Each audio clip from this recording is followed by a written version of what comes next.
గౌరవ ప్రధానమంత్రి శ్రీ నరేంద్ర మోదీ గారికి, విజనరీ అయిన గౌరవ ముఖ్యమంత్రి శ్రీ నారా చంద్రబాబు నాయుడు గారికి, సోదరులు లోకేష్ గారికి, గవర్నర్ గారికి ప్రత్యేకించి నా హృదయపూర్వక నమస్కారాలు, ధన్యవాదాలు తెలియజేస్తున్నాను. అలాగే ఇతర సహచరులకు, సభకు హాజరైన వారికి, రాష్ట్ర ప్రజలకు కూడా నమస్కారాలు తెలియజేస్తున్నాను. ఇక్కడ రైతులు భూమిని మాత్రమే ఇవ్వలేదు, రాష్ట్ర భవిష్యత్తును నిర్మించే ఆశలను, విశ్వాసాన్ని ఇచ్చారు. కానీ 5 సంవత్సరాల్లో గత ప్రభుత్వం ఆ త్యాగాన్ని అవమానించింది.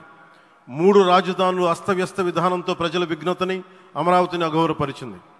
ఈరోజు ఈ వేదిక నుండి మేమందరం మీకు హామీ ఇస్తున్నాం, అమరావతి మళ్ళీ ఒక ప్రపంచ స్థాయి సర్వశ్రేష్ఠ రాజధానిగా ఆవిర్భవిస్తుంది.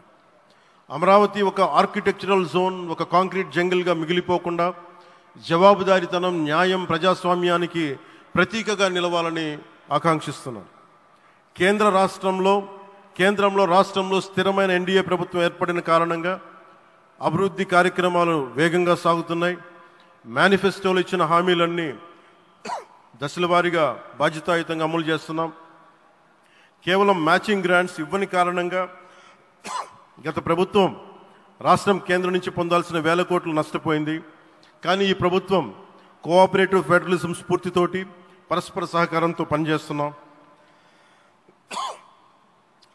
రాష్ట్రంలో రహదారులు, రైల్వే, పారిశ్రామిక రక్షణకు సంబంధించి ఈ రోజున మన అమరావతియే కాకుండా రాష్ట్రంలో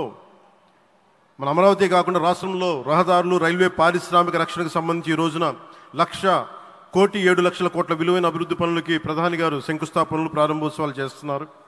రాయలసీమలో గుంతకల్ రైల్వే, గోరంట్ల హైవే లాంటి వివిధ కార్యక్రమాలకు, ఉత్తరాంధ్రలో పిఎం ఏక్తా మాల్ లాంటి వివిధ పనులకు ఈరోజు శంకుస్థాపన, ప్రారంభోత్సవం చేస్తున్న ప్రధానమంత్రి గారికి నా హృదయపూర్వక కృతజ్ఞతలు. నేను అవనిగడ్డ ఎన్నికల ప్రచారంలో హామీ ఇచ్చిన దానికి అనుగుణంగా మనందరి ఆశలు మనకి ఆశించిన విధంగా నాగాయలంకలో మిస్సైల్ టెస్ట్ రేంజ్కి ప్రధానమంత్రి గారు ఈ రోజున శంకుస్థాపన జరగడం నాకు చాలా సంతోషంగా ఉంది.